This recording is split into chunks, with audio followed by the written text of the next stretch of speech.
Guys, we love bringing you idols that we've had, that's always the biggest thrill to me is when I can bring somebody in, whether it's paranormal related or not. Like when I had Art Alexakis from Everclear on, and we get to do this today. I can't be more excited than to introduce the one, the only Tommy Chong. Tommy, thank you so much for coming on with us. Hey, well, thank you for that nice intro. Very nice.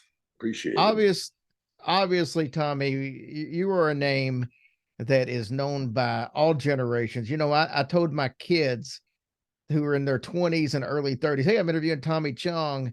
And they were all like so excited. I don't even have to tell them who you are. And Yeah, does that amaze you that people in their 20s know exactly who you are today? it's gratifying. It's gratifying. It's like the payment in full. You know what I mean? Hmm. Like you you struggle through life, and then next thing you know, you're talking to people, kids. Well, I'm very popular with a lot of uh, very wealthy Republicans, and the reason is that when you get as rich as these guys are, the only really fun they have is going to eat, going into restaurants, and the reason is that and they like going with famous guys, someone like myself, because and the reason, like you said, the kids, especially the wealthy people, the kids kind of, they got their their life, and the more money you have, the more of a real good life you have, and so you don't really pay that much attention to the parents, you know, and so when the parents say to their kids, "Oh yeah, we're having dinner with Tommy Chong," the kids, "Oh really?" And they wake up, and they talk to him, which is rare, for teenagers to have any kind of conversation with the parents, and so that connection, it works really well for me because I get to meet a lot of these influential and very wealthy people, but I get a chance to spread my propaganda around with them, you know, because those guys, they band together in the same sort of like it's a belief that because they're wealthy that they're somehow special, you know, and I'm there to not to make it very comfortable for them, because I represent the hippies, if anything else. I've never left my hippie past. I brought it with me. Well, there's nothing wrong with that. So let me No. ask you this. How many times over the last 50 years has a stranger walked up to you and started the conversation with Dave's not here? Oh man, it's almost, well, it is. Yeah, there is Cheech and Chong language, you know, and yeah, all through school, people have done that. Different groups. There's a group called the Chili Peppers, Red Hot Chili Peppers, Hmm. and they were like big, still are big fans because of that sort of secret language that we had with our records. And like Dave's Not Here was one of them. And if you didn't know what Dave's Not Here meant, you found out in a hurry. Right. So let me ask you this, and like I told you off air, I want to ask you some things that probably you don't get to talk about as much, but I would be chastised by our listeners if I didn't ask you some of this stuff. And the main one that I want to ask, that I'm sure you've probably talked to your blue in the face is how did you and Cheech actually meet? Now I know this story and I think it's fascinating. So I think it'd be cool for people to actually hear how you teamed up.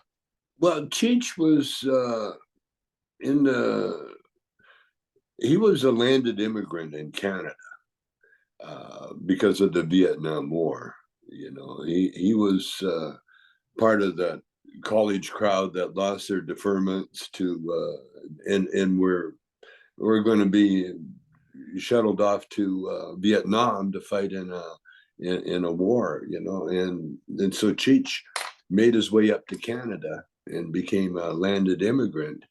Uh, and I, on the other hand, I did the opposite. I was down trying to get a green card, trying to get into the States, and as part of my green card, I had to appear before the draft board, and which I did because had they said, okay, you can come in, but you have to go in the army, I would have probably went. But yeah, I was married and older, and they didn't really need me in there, and I got flat feet. There's a few, although I did have military training. I was in Army cadets when I was a kid in Canada. But so Cheech went one way, I went the other way, and then I had to go back to Vancouver to work on nightclubs. We had a couple of nightclubs there, my family, and so and that's where I met Cheech because in working with the nightclubs, I turned one of the clubs, which was a strip bar, into an improvisational theater, and Cheech got hired on as an actor, and yeah, and then when the theater group, we were too successful.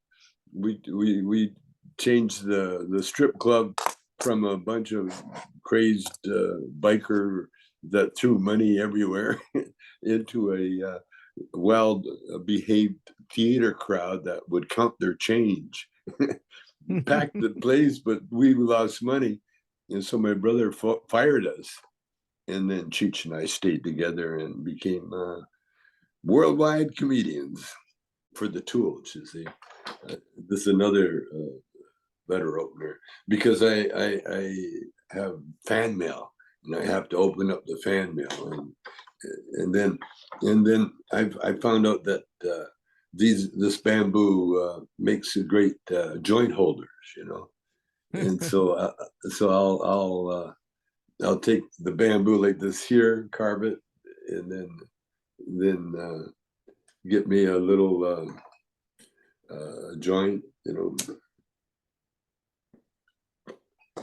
And there's something cooling about smoking with a long cigarette holder or joint holder, and they're free. This is bamboo that was going to be thrown in the garbage because it's brush, considered brush. So growing up, and lately, because I'm older and sort of like at the twilight of my career, I started counting my blessings. And what I was about to tell you before was that because you're poor, the only reason you have to put on nice clothes was to go to Sunday school or church. But it was Sunday school because my parents, they weren't that churchgoer. My mother had been in the hospital with TB, so she wasn't that well, wasn't that mobile. And so she stayed in the house a lot. My dad was a truck driver and Chinese, and he had no reason to go to any Christian church, But I loved Sunday school because it was a chance to you got put on your nice clothes, put on your good shoes, dress up, go to Sunday school. And my Sunday school was so small that a lot of times there would be no one there to teach Sunday school. And so I was asked, because a lot of Sunday schools in churches are just daycare centers, just a place where the kids can go, Right. so they don't have to sit there and be bored to death, And so I started, and teaching Sunday school really is just reading stories from the Bible, and so I got really into going into the the um,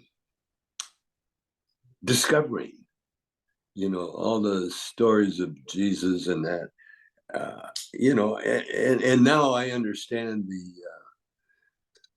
how it can be misconstrued.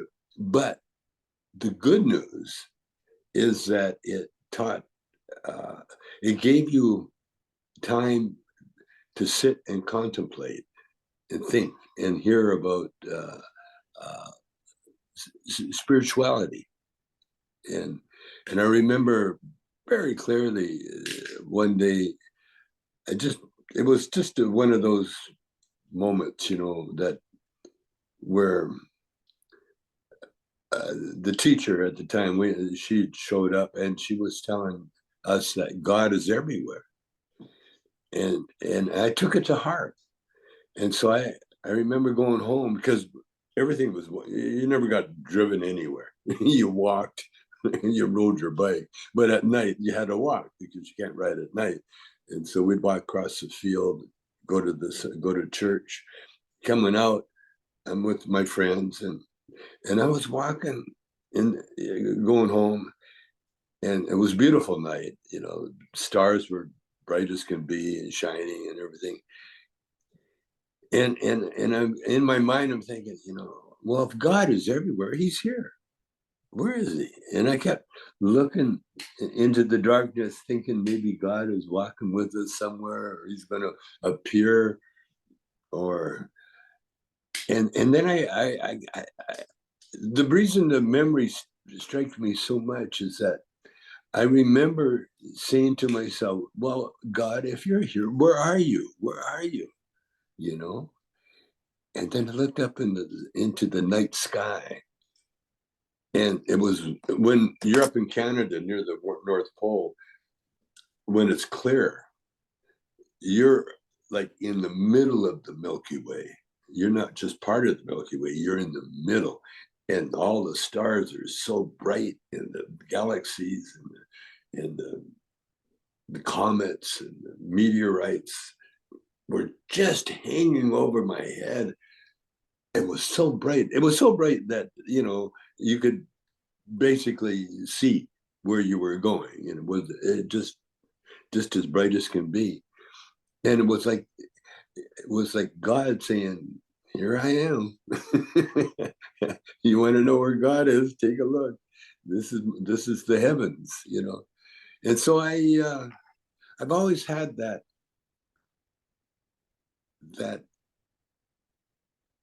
I'm blessed. I know that. I'm very blessed, because there was no, you see, in our physical world, uh, we're the chaos is part of the physical world.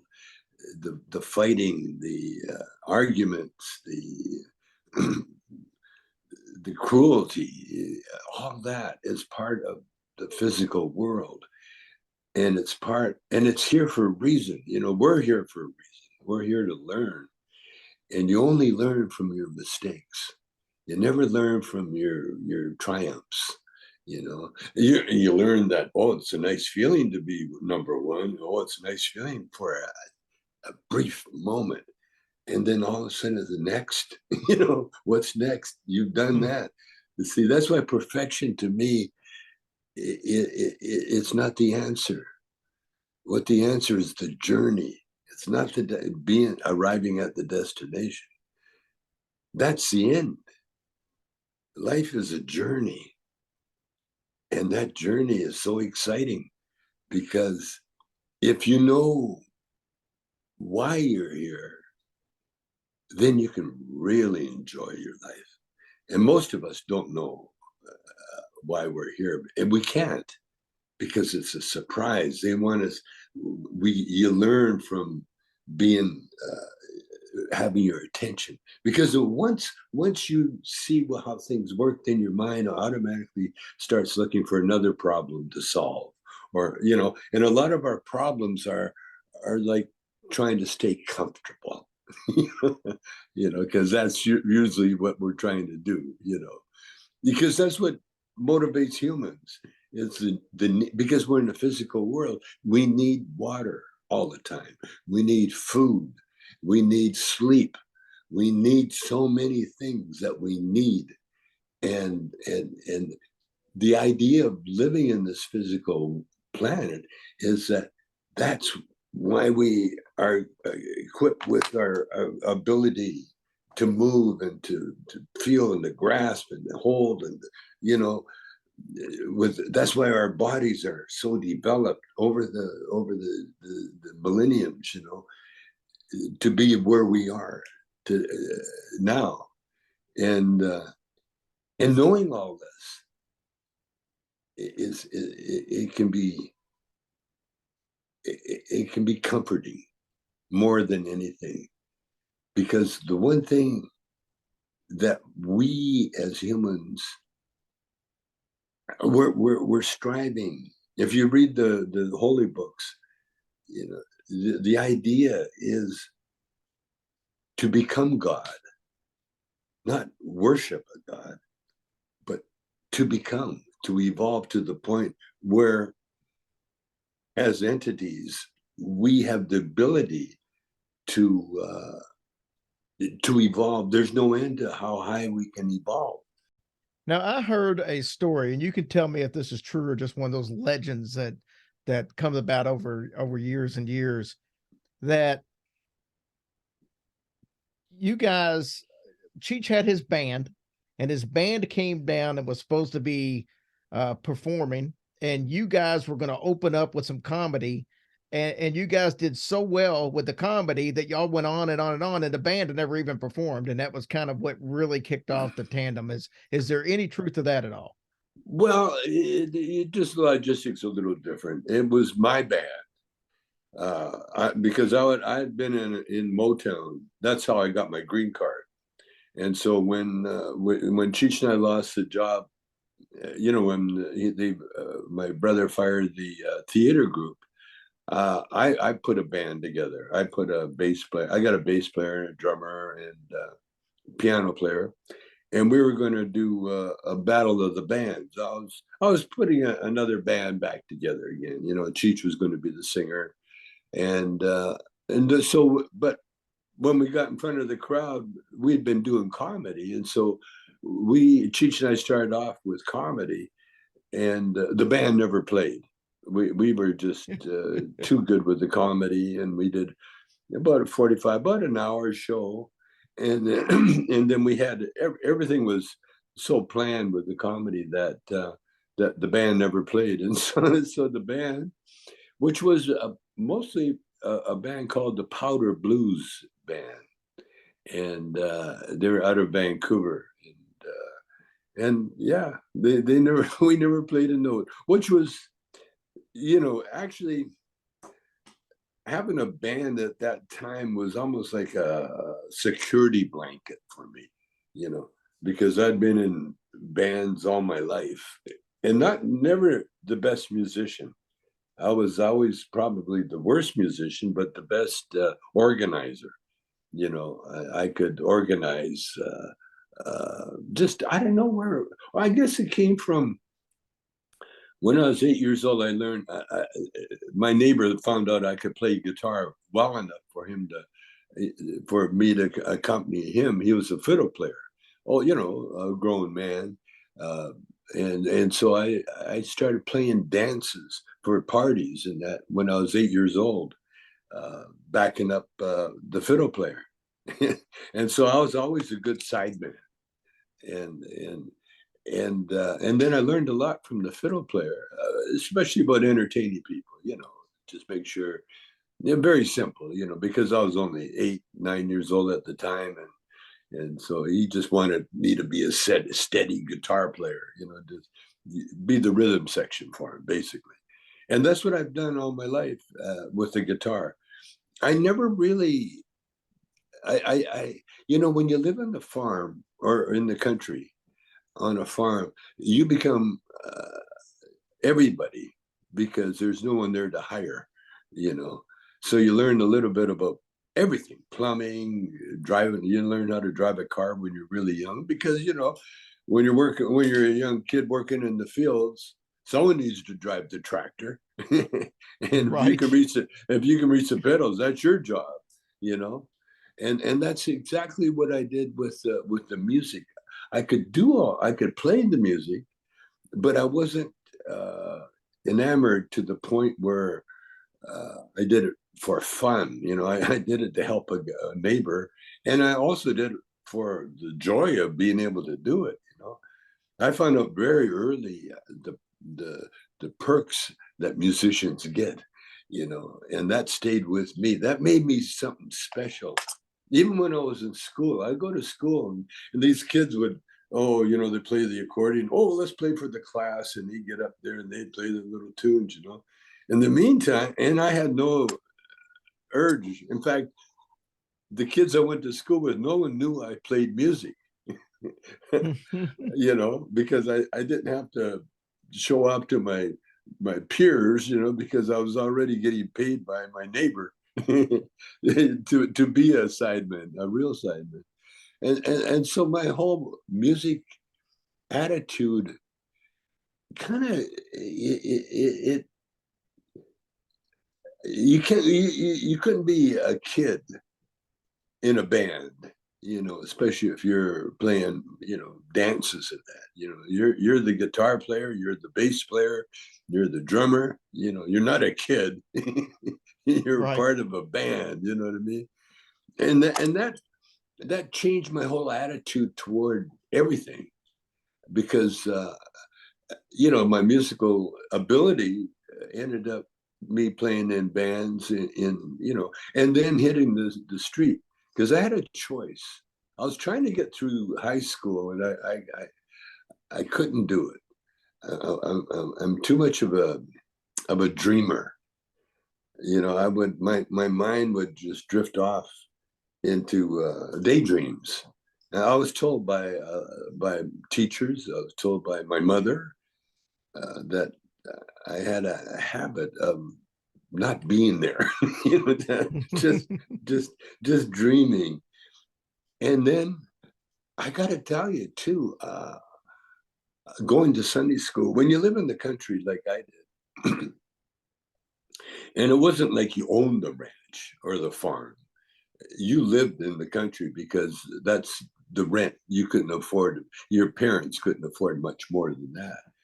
And by the way, living there, we lived next door or across the field from a homeless family. That's why when I see the homeless now, I kind of smile because my earliest memories after, you know, I was in a like an orphanage first. And so we moved into the house when I was about 7 years old, I think, 6 years old. We finally got our house because before that we were staying with relatives and and you know, it was right after the war, and so so when you get a house, even though it was outdoor plumbing, it's a house. You know, it's inside. You got a cook stove. You know, you got a roof over your head. And I grew up with the neighbor who it was a lean. He built a lean-to against his with lumber that he found. He had a team of horses uh, and a wagon and like a covered wagon, but he excavated little root cellars for these little cabins that were sprung up, you know, past the building inspectors, you know, building code, and so and he lived with his wife, and then they had like 3 kids in that homeless shelter. So I understand totally that. And they had a little cook stove, and every once in a while I'd go over there, and she would Irene Hall. She would make cinnamon buns, and you know, very primitive, you know, and the outside. Oh, it was a great life. I you know, my early life. There was no playgrounds. Your backyard was your playground, you know, and toys. There's no toy store.